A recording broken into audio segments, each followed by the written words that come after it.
Después de tanto calor, qué bueno la lluvia, ¿no? Eh, Vamos a abrir nuestras Biblias en el primer libro de Reyes, en el capítulo 8. Vamos a leer solo los primeros 11 versículos. No vamos a leer hoy todo el capítulo, pero vamos a empezar con los primeros 11. Y mientras llegamos allá, a manera de introducción, quisiera contarles lo siguiente. Para muchos de ustedes he sabido que hace ya casi 2 años tuve una cirugía de columna. Y quiero contarles una anécdota que tuve allá en el hospital, y es que cuando llegué el primer día a la cirugía, llegué con una maleta grandotota, porque pensábamos que iba a estar casi una semana en el hospital. Y resulta que estando hospitalizado ya después de mi primera cirugía, me llevaron una cobija, una toalla, que parecía una cobija. Después se les quedó una sombrilla. Después me dejaron un buzo rosado porque estaba haciendo mucho frío. Y yo ya había llevado zapatos, una chaqueta grandotota. Y mi maleta estaba cada vez más grande. Y me tenían que practicar la segunda cirugía. Entonces me sacaron de la habitación en la que estaba y me dijeron, tienen que llevar todas sus pertenencias. Y estaba yo en bata, despeinado, con esas cositas acá en los brazos y una maleta que me tapaba, una sombrilla así atravesada, y tenía que llegar yo donde la persona de seguridad y me dijo, tiene que hacer una lista con todas sus pertenencias. Y me tocó sacar la billetera, todo lo que tenía, papel, billete, todo lo tenía que poner ahí, y no encontraba en una bolsa donde meter todo lo que yo llevaba. Y estando yo ahí, pensaba en que a nosotros se nos olvida que somos peregrinos y extranjeros en esta tierra y que tenemos una maleta cada vez más grande y nos llenamos de más cosas y nuestra maleta se hace más pesada y más pesada y más pesada. Y es que ¿saben qué es lo que pasa? Cuando uno entra a una sala de cirugía solo entra desnudo, no más. Y yo con esa maleta tan grande. Hermanos, muchos de ustedes también están cargando una maleta muy grande y se les está olvidando que son peregrinos y extranjeros. Quiero que leamos entonces el primer libro de Reyes en el capítulo 8. Hoy vamos a hablar de un pueblo peregrino que espera alcanzar la gloria de Dios. Y para eso vamos a leer los primeros 11 versículos. Dice, entonces, 8 del 1 al 11. Entonces, el rey Salomón mandó que los ancianos de Israel y todos los jefes de las tribus y los patriarcas de las familias de Israel se congregaran ante él en Jerusalén para trasladar el arca del pacto del Señor desde Sión, la ciudad de David. Así que en el mes de Etanim, durante la fiesta del mes séptimo, todos los israelitas se congregaron ante el rey Salomón. Cuando llegaron todos los ancianos de Israel, los sacerdotes alzaron el arca. Con la ayuda de los levitas, trasladaron el arca del Señor junto con la tienda de reunión y con todos los utensilios sagrados que había en ella. El rey Salomón y toda la asamblea de Israel reunida con él delante del arca sacrificaron ovejas y bueyes en tal cantidad que fue imposible llevar la cuenta. Luego los sacerdotes llevaron el arca del pacto del Señor a su lugar en el santuario interior del templo, que es el lugar santísimo, y le pusieron bajo las alas de los querubines. Con sus alas extendidas sobre este lugar, los querubines cubrían el arca y sus travesaños. Los travesaños eran tan largos que sus extremos se podían ver desde el lugar santo delante del lugar santísimo, aunque no desde afuera. Y ahí han permanecido hasta hoy.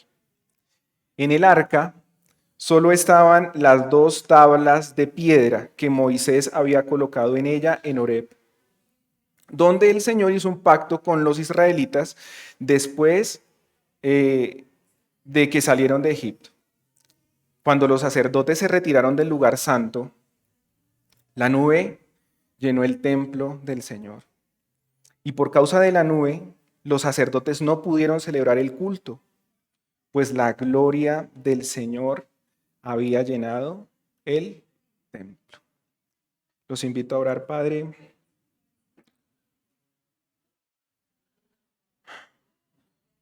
Yo te ruego, Señor, que nos hables, que hables a tu pueblo.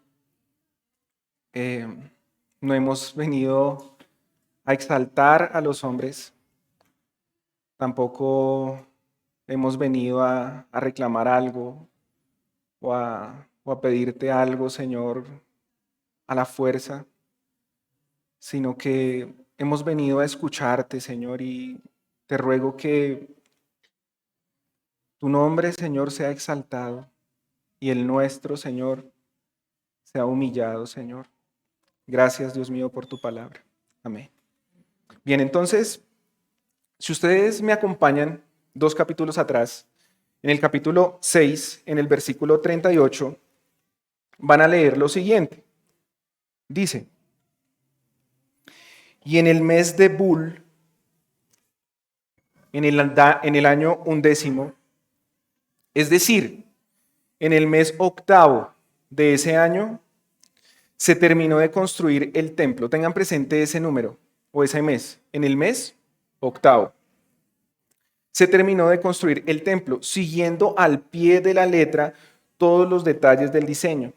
7 años le llevó a Salomón la construcción del templo. ¿Qué mes dijimos? El mes 8.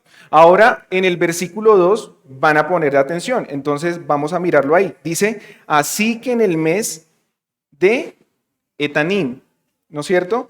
Durante la fiesta ¿de cuál mes? Séptimo. Pongámosle atención. Entonces dice que en el mes séptimo del Salomón manda a traer el arca de la ciudad de David, o lo que conocemos también la ciudad de Sión, y que lo trasladarán a el templo que estaba construido en el monte Moriah. Entonces lo que estamos viendo es que no coincide el mes. El mes está raro. Quiere decir que Salomón se demoró 11 meses para dedicar el arca después de que el templo estaba construido. La pregunta es, ¿por qué Salomón esperó estos 11 meses para trasladar el arca? Es que en el mes séptimo, ahí dice el mes de Etanim, se celebraba una fiesta. Y esa fiesta se llama la fiesta de los tabernáculos. Esa fiesta también la conocemos con el nombre de Sukkot o la fiesta de las enramadas que hemos escuchado. Este mes séptimo era para los judíos como lo es para nosotros diciembre. De hecho, todavía celebran esa fiesta. Si ustedes recuerdan, el año pasado sucedió en Israel un ataque de Hamás, ¿no? Ellos estaban celebrando la fiesta de Sukkot. Y allá llegaron y hubo toda esta terrible mortandad.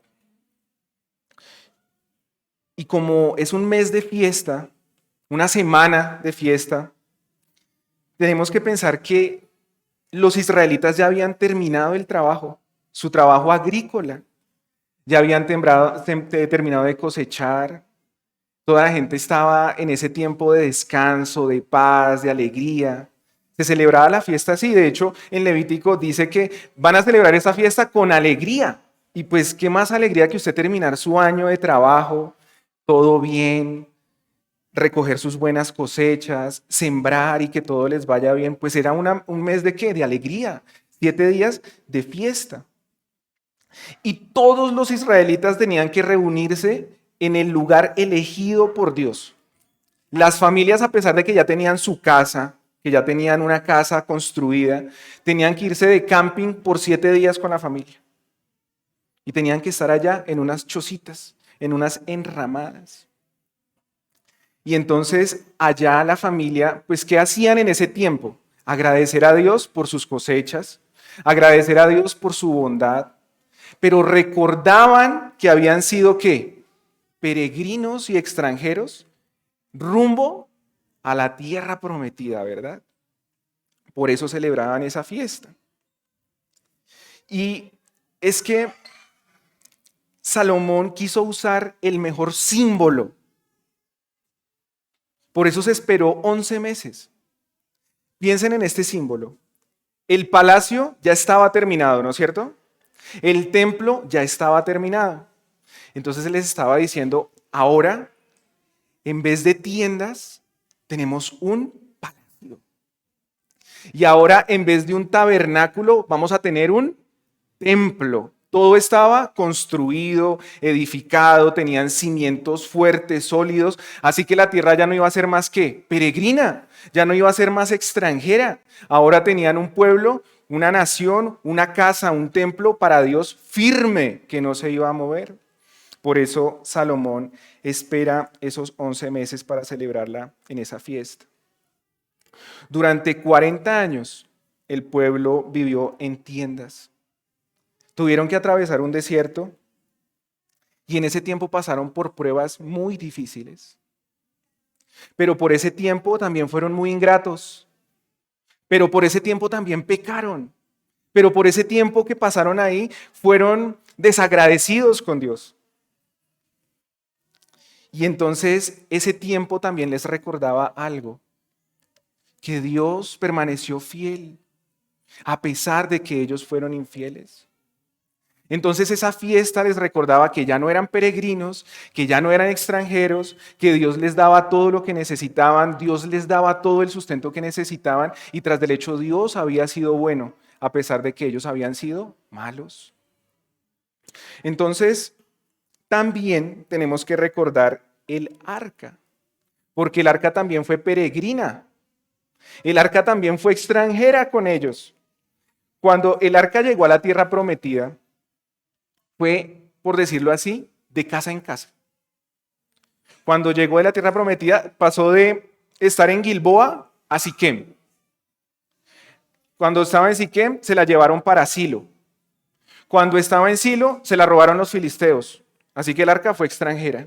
Después recuperaron el arca. ¿Y el arca dónde fue? A la casa de un señor que se llamaba Obed-edom. Y estando en la casa de Obed-edom, ¿dónde se fue el arca? A una tienda. ¿Y de la tienda dónde pasó? Al tabernáculo, que conocemos ahora, después lo pasan al templo. Entonces el arca también fue peregrina. El pueblo fue peregrino, el arca fue peregrina. Y ahora está el símbolo, un templo para el arca, un palacio para el pueblo. Entonces, aquí en lo que leímos hay un dato muy particular del arca. Y es que dice que estaba solo una cosa de las 3 que habían en el arca. Y en medio de todo ese trajín se perdieron 2 cosas.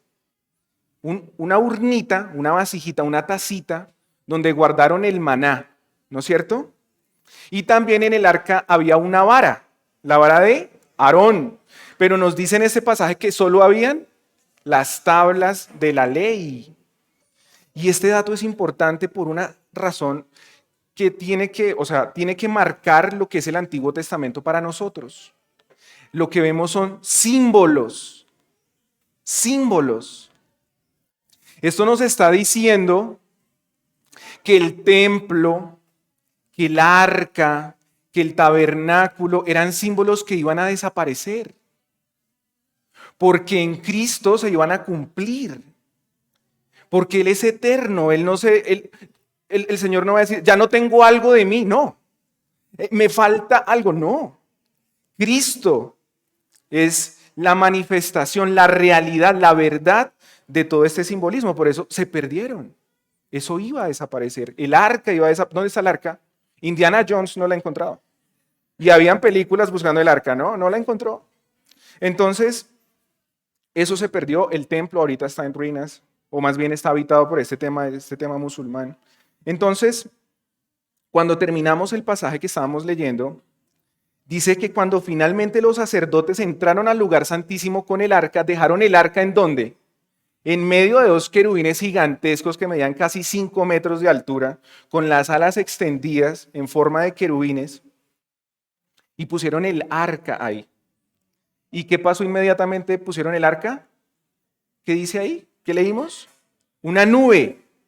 Una nube llenó el templo. Y no dice, más bien lo dije mal, no dice una nube, dice es la nube. O sea que no era cualquier nube. Pusieron el arca y llegó una nube. No. Cuando pusieron el arca, llegó la nube. ¿Cuál nube? ¿Cuál nube? La misma nube que descendió cuando Moisés hizo el tabernáculo. Esa misma nube, no una nube, esa nube, la nube. Esa misma nube que estuvo con ellos cuando estaban caminando por el desierto, esa nube que los protegía, esa nube que los guiaba, esa nube que los defendía en la parte más lejana, en la parte más de al frente, en la parte de allá, en la parte de allá, esa nube que los protegía. Era la nube, esa misma nube que aparece en Éxodo 14 cuando los protegió de Faraón. Esa misma nube que aparece en Éxodo 33 enseñándole al pueblo. Esa misma nube desciende ahí diciendo, apruebo el templo que construyeron. Apruebo este templo y voy a estar entre ustedes. Voy a habitar con ustedes. Esa nube fue la que descendió. Y dice que después la gloria de Dios llenó el ¿qué? El templo. Entonces, hermanos, al leer esta historia de un pueblo peregrino rumbo a una tierra prometida, que ahora al fin de tanto tiempo tienen un palacio, tienen un templo, que ya no serán más peregrinos, que ya no serán más extranjeros, que el arca no va a estar de casa en casa. Hermanos, quiero que pensemos en nosotros. Esta historia nos habla a nosotros. Esta historia nos representa a nosotros. Finaliza ese pasaje diciendo que la gloria del Señor habitó ese templo y dice Salomón, una gloria que habitará para siempre. Pero vemos que eso es un símbolo, ¿verdad? Porque la gloria de Dios, el templo, ya no existe. ¿Y la gloria de Dios se acabó? ¿La gloria de Dios se desapareció? No, la gloria de Dios es para siempre. Y quiero que hoy entremos a un tema que es un tema de los más consoladores para nuestra vida como creyentes. Y es Cristo, el glorioso templo de Dios. Y para eso quiero utilizar 3 puntos. El primero será nuestro peregrinaje, el segundo va a ser nuestro templo y el tercero va a ser nuestra gloria. Bien, vamos a ver el primero. Dice nuestro peregrinaje. ¿Cuál será nuestro peregrinaje? La vida, ¿verdad? La vida. Israel es la representación de nosotros en este tiempo. La vida del creyente. ¿Sí? Nosotros hemos sido salvados de la tiranía del faraón egipcio. Es decir, que hemos sido salvados del poder del pecado. Y vamos rumbo hacia una tierra. Y mientras vamos en esa tierra, estamos habitando un tabernáculo que va a morir. Este cuerpo va a dejar de existir. Vamos a morir. Tenemos que morir. Debemos morir. Y entonces, en medio de ese peregrinaje de Israel, nosotros vemos luces y sombras de un pueblo. A veces uno los ve increíbles. Vamos a cumplir. Cuando terminan de leer la ley, ¿qué dicen ellos? Van a prometer, van a cumplir todo esto. Amén. Vamos a cumplir cada ley, cada norma. Lo vamos a hacer. Y el becerro de oro. Los vemos renegando. Los vemos agradeciendo. Un día, o más bien en una historia, vemos que estaban renegando por la comida, ¿no? Se nos parecemos, ¿no? Está muy caliente. Me sirvió eso muy caliente. ¿Pero por qué me sirvió eso tan frío? Oiga, me sirvió mucho, pero ¿por qué tan poquito? Oiga, eso está como agrio, ¿no? Nosotros nos quejamos de la comida, ¿no es cierto? Nuestro paladar se ha vuelto exquisito.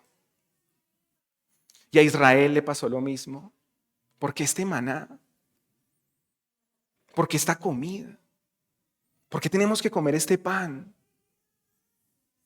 ¿Saben cuál es el problema? Que esto no solo nos habla de algo físico, sino que nos habla de algo espiritual. ¿Por qué Cristo? ¿Por qué solo tengo que creer en Cristo para ser salvo? ¿Por qué solo me tienen que hablar de Cristo? ¿Por qué? ¿Y dónde quedan mis buenas obras? ¿Y dónde están los santos? ¿Y dónde están las buenas acciones? ¿Solo Cristo? ¿Solo ese maná? ¿Solo eso? Y así somos, renegando de la comida espiritual que nos da el Señor. Y como estamos hablando de un pueblo peregrino, ese pueblo peregrino sufrió en el desierto por el pecado que otros cometieron con ellos, ¿no es cierto? Porque venían, los atacaban, como nos pasa a nosotros. El pecado que hace, el pecado que hay en el mundo, ¿qué hace? Nos roban, nos ultrajan, hablan mal de nosotros, nos critican, nos roban y muchas veces muchas personas han perdido la vida de forma violenta, ¿no es cierto? Y nosotros sufrimos en este peregrinaje. Y seguramente ustedes han sufrido esas cosas o más. Pero en esta vida de peregrinaje, nosotros también hemos sufrido por las consecuencias de nuestros propios pecados. Nos angustiamos, nos deprimimos, nos ponemos mal y hemos llegado a perder los vínculos más importantes que puede tener un ser humano por nuestro pecado. Muchos han perdido hasta sus familias. Y también sufrimos las consecuencias de un mundo caído. Incendios, avalanchas, familias que mueren aplastados por derrumbes, terremotos. Este es nuestro peregrinaje. Vivimos lleno de tristeza, de dolor, de sufrimiento, pero también de alegrías, también de cosas buenas. Y este es nuestro peregrinaje. Pero en este peregrinaje también hemos visto que sin importar la situación en la que nos encontremos, sin importar la economía de nuestro país, sin importar si sube la gasolina, si suben los impuestos, sin importar nada de eso, Dios ha sido fiel. Dios ha sido bueno. No nos falta nada. Dios ha provisto cada una de nuestras necesidades. Y a pesar de que hemos sido infieles, Dios nos da una segunda oportunidad, una tercera oportunidad, una cuarta oportunidad, una quinta oportunidad, esperando a que nos arrepintamos. Dios ha sido bueno. Dios ha sido bueno. Y podemos decir como David: joven fui y he envejecido, y no he visto justo desamparado, ni su descendencia que mendigue pan. Dios ha sido bueno en nuestro peregrinaje. Y este es solo un pequeñísimo resumen de nuestro peregrinaje en la tierra. Salomón escogió el mes séptimo para dedicar el templo y lo hizo para que coincidiera con ¿qué? Si lo expliqué bien, con la fiesta de ¿qué? De los tabernáculos, ¿bien? Entonces, Dios también ha escogido una fecha. No se las voy a decir porque no me las sé. Pero ha escogido una fecha. Una. En la que también vamos a celebrar de una fiesta con Él. En la que también nos vamos a acordar de nuestro peregrinaje. En que vamos a decir: Dios mío, gracias porque has sido bueno. Nos vamos a acordar de todo lo que nos pasó. Nos vamos a acordar de todo lo que estamos pasando. Y nos vamos a acordar de todo lo que va a pasar. Y vamos a decir: Señor, has sido bueno. y vamos a recoger ahí con todos nuestros hermanos en esa gran fiesta diciendo, el Señor ha sido bueno.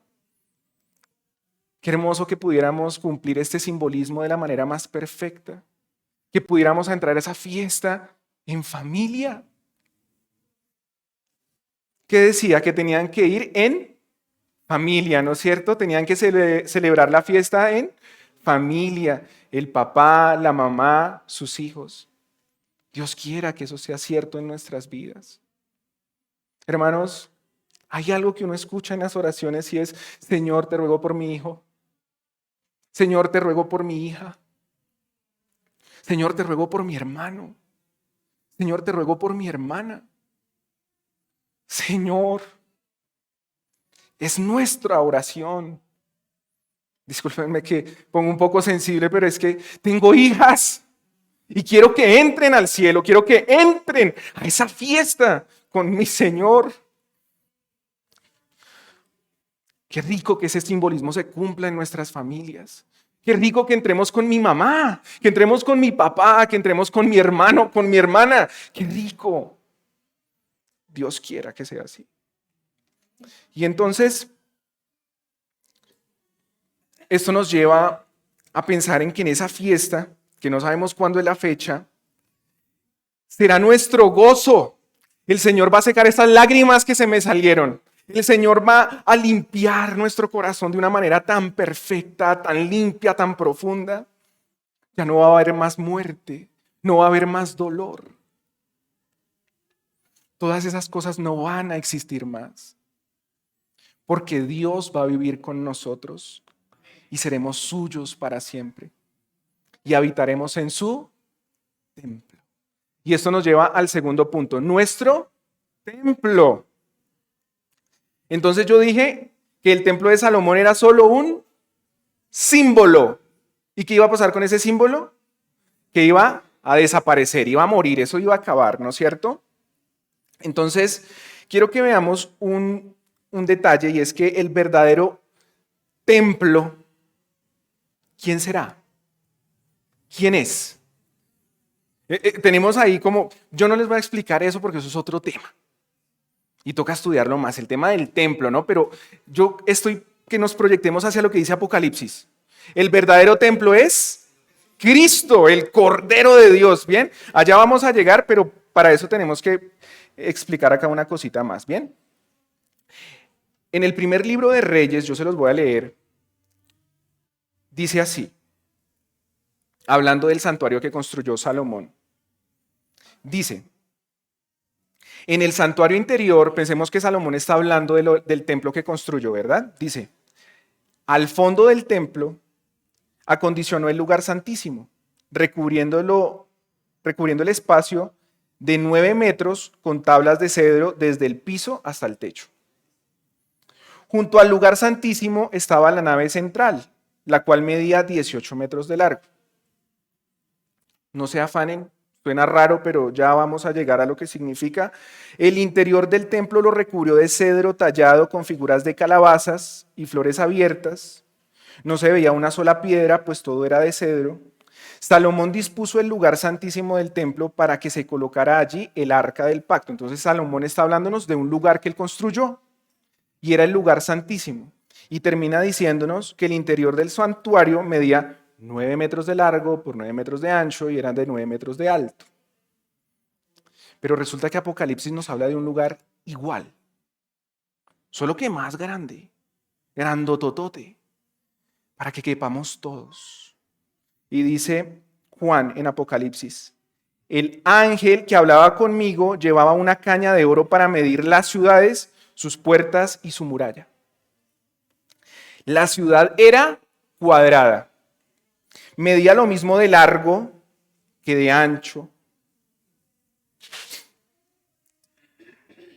y tenía 2.200 kilómetros.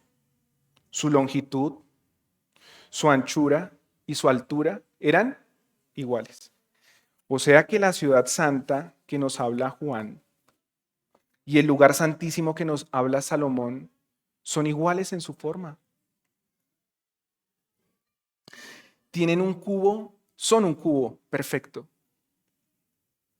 Pero esta ciudad no tiene algo en particular. Y quiero que me acompañen a Apocalipsis 21, los versículos 22 y 23, por favor.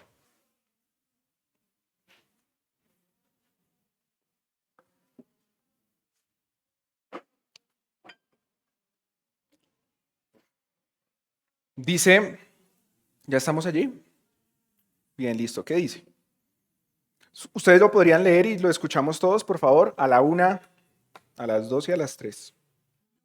Y ningún templo en la ciudad, porque el Señor Dios Todopoderoso y el poderoso la ciudad necesita sol ni luna, porque la gloria De Dios. Amén. ¿Qué no tiene esa ciudad? No tiene templo. No tiene sol. Porque ¿quién es el templo? Hermanos, no hay templo, no hay sol. Así que todo este templo que construyó Salomón es solo un símbolo del verdadero templo, que es Dios mismo. Ya no va a haber un velo, ni en el templo ni en nuestros ojos. Vamos a ver a Dios en la persona del Señor Jesús. Él es nuestra gloria. Este es nuestro tercer punto, nuestra gloria, Jesús Cristo. Cuando el arca fue puesta en el lugar santísimo y los sacerdotes salieron, ¿qué dice lo que habíamos leído? ¿Qué pasó? La nube llenó el templo, ¿no es cierto? Pero también dice que la gloria llenó el templo. Las mismas frases. Yo no sé hebreo, así que no crean que las palabras que voy a decir es porque yo sé hebreo, ¿no? Pero les quiero decir qué dice esto en hebreo. Dice que la palabra gloria en hebreo es kabod, que significa peso, que significa esplendor, pesadez, riqueza. Y que a su vez esta palabra viene de otra palabra que significa kabat, que significa sentirse abrumado. Estar abrumado, sentir peso. Y es por eso que para el pueblo de Israel en el Antiguo Testamento la gloria de Dios casi se puede tocar. Casi. Porque la gloria de Dios se manifestaba en cosas, en fenómenos naturales. Truenos, humo, fuertes movimientos, temblores y muchas más cosas, ¿no es cierto? Y es que la gloria de Dios, cuando llegaba y el pueblo la veía, la podía manifestar de esa manera. Y por eso digo que casi la podían tocar, ¿no es cierto? Al sentir la majestuosidad de Dios, quedaban abrumados, con temor. ¿Qué pasó cuando se dieron las tablas de la ley? Ellos estaban que se morían del miedo. Y nosotros, para entenderlo un poco mejor, nosotros también utilizamos la palabra kabod de manera metafórica en nuestra época, ¿sí? Pensemos en esta frase que escuchamos muy seguido. Oiga, se puso pesado con ese comentario. ¿Sí la hemos escuchado? No, se puso pesado. ¿Qué significa eso cuando decimos eso? Que estamos hablando tranquilamente, ¿no es cierto? Tranquilos. Y llegó alguien y se metió con un tema que no tenía que tocar, que me afecta, ¿no es cierto? Entonces decimos, se puso pesado. Pero también decimos, dame un argumento de peso, ¿no es cierto? ¿Y eso qué significa? ¿No es cierto? Tiene que ser muy importante. Mire, si usted me da un argumento importante, que tenga valor, yo cambio de opinión, ¿no es cierto? Entonces, para nosotros, kabod, gloria, peso, también la usamos de manera metafórica. Decimos que algo es pesado porque es importante, porque es imponente, porque tiene valor. Entonces, si lo traducimos, decimos que cuando Dios manifiesta su peso, es decir, su gloria, su kabod, entonces esto está acompañado de prodigios. Esto es acompañado de una reacción en el ser humano de sentirse como abrumado. Y por ello el ser humano se postra en adoración a Dios. Es que la gloria de Dios es la manifestación de su carácter, es la manifestación de sus atributos. Y esta gloria fue la que llenó el templo de Salomón. Pero nosotros tenemos un problema, y es que estamos destituidos de la gloria de Dios. Por eso nuestro camino es un camino de tinieblas. Por eso nuestra vida es un camino de despreciar la gloria de Dios. El ser humano desprecia la gloria de Dios. El ser humano sin Cristo desprecia la gloria de Dios. En nuestro corazón hay muchas cosas que compiten con la gloria de Dios. Y ustedes mejor que nadie lo saben, ¿no es cierto? Es eso que nos agrada a nosotros, pero no a Dios. Es eso que es tan malo que hasta nuestra propia familia sabe que es malo. Es eso que nos está matando espiritualmente y tras del hecho hasta en nuestro cuerpo. Así que tú, sin Cristo, no puedes ver esa gloria. No la vas a ver. Sin Cristo no vas a ver la gloria de Dios. Porque es que esa gloria solo se puede ver cuando de uno se le arranca un velo, que solo es quitado en Cristo. Y se los voy a explicar de esta manera. Miren, el Salmo 19 dice David que el cielo cuenta la gloria de Dios y el firmamento la obra de sus manos. Hermanos, cuando tú que estás en Cristo miras el cielo, ¿en qué piensas? En tu pequeñez y en la grandeza de Dios. Cuando un ser humano sin Cristo mira al cielo, ¿qué ve? ¿Qué ve? Somos un accidente. Increíble la ciencia, ¿no? La naturaleza es tremenda, ¿no? El ser humano sin Cristo no ve la gloria de Dios, ni la más evidente, ni la más aparente, como dice Pablo en Romanos, ¿no? Que viene manifestándose la ira de Dios, ¿no es cierto? Porque los seres humanos, ¿qué hicieron? Cambiaron la gloria de Dios, ¿por qué? Por animales, por la creación. El ser humano sin Cristo no ve la gloria de Dios, la que tú y yo vemos cuando salimos. Señor, qué hermoso es ver el cielo. Cuando estamos caminando y olemos ese aroma del bosque, de los árboles, uno dice, qué rico, qué grande es Dios, qué bonito, qué bien. Cuando nosotros vemos algo maravilloso, algo bello, nos agradamos y le damos gracias a Dios por su creación, por lo bello, por lo bueno que es Él. Una persona sin Cristo no lo ve así. Hermanos, Pablo le dijo a los corintios, no somos como Moisés, quien se cubría la cara con un velo, para que el pueblo de Israel no pudiera ver la gloria, aun cuando esa gloria estaba destinada a desvanecerse. Pero la mente de ellos, hermanos, también fuimos así. Nosotros también tuvimos la mente así, escuchemos. Pero la mente de ellos se endureció hasta el día de hoy. Cada vez, dice Pablo, que se lee el antiguo pacto, el mismo velo les cubre la mente para que no puedan entender la verdad.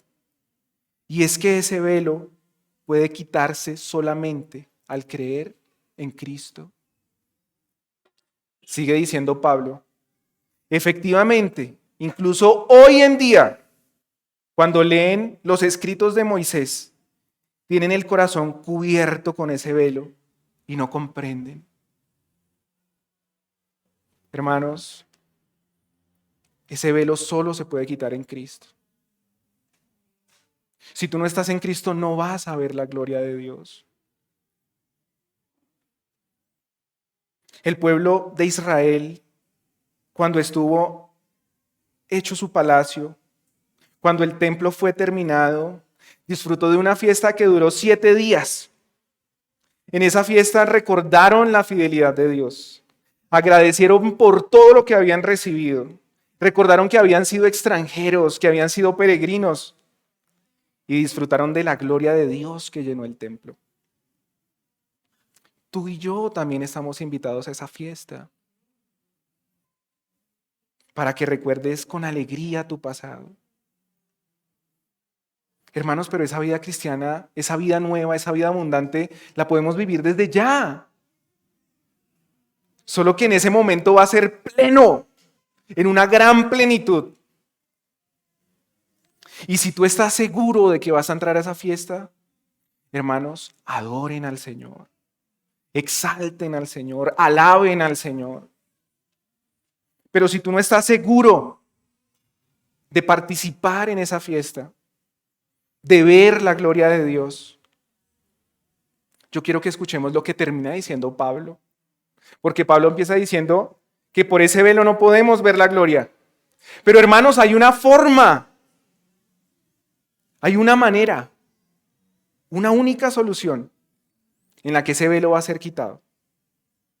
Y dice Pablo a los Corintios: pero cuando alguien se vuelve al Señor, el velo es quitado.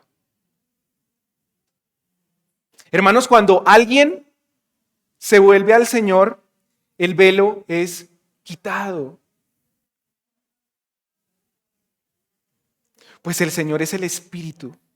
Y donde está el Espíritu del Señor, allí hay libertad.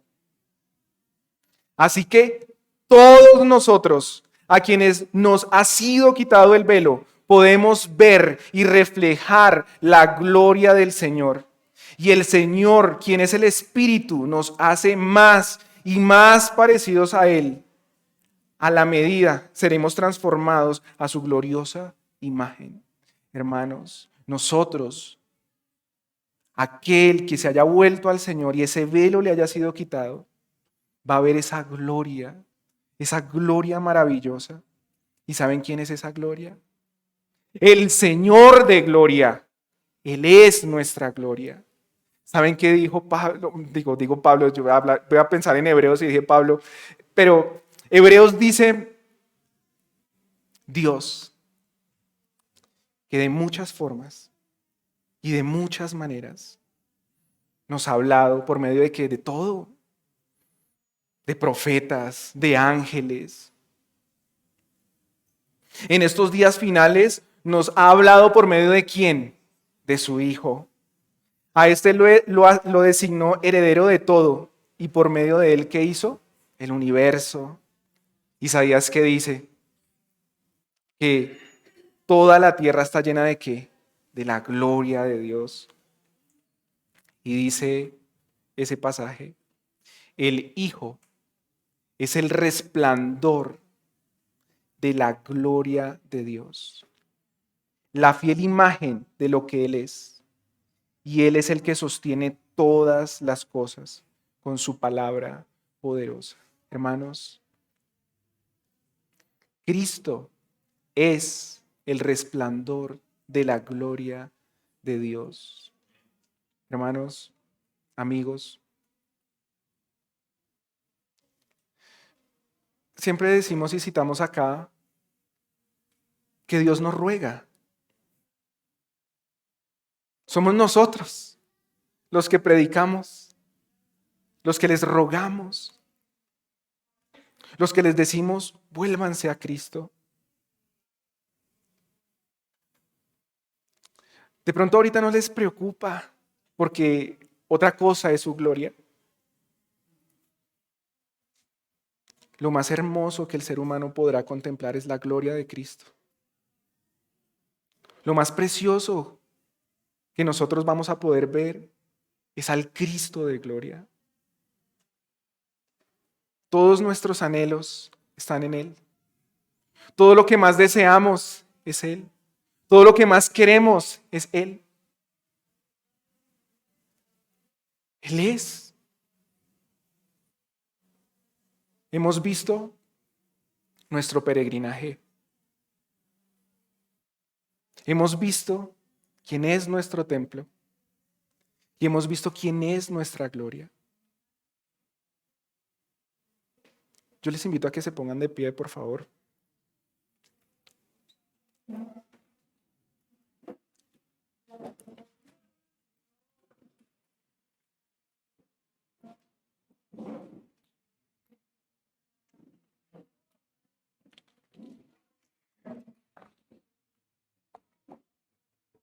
Se dice que Spurgeon, antes de hablar de Cristo, siempre pedía perdón.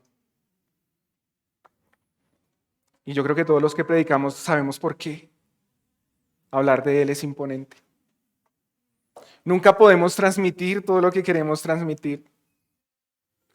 No puedo verter todo lo que quisiera porque no sé, bueno, un léxico muy pobre, no lo sé. Pero no puedo decirlo todo como quisiera decirlo.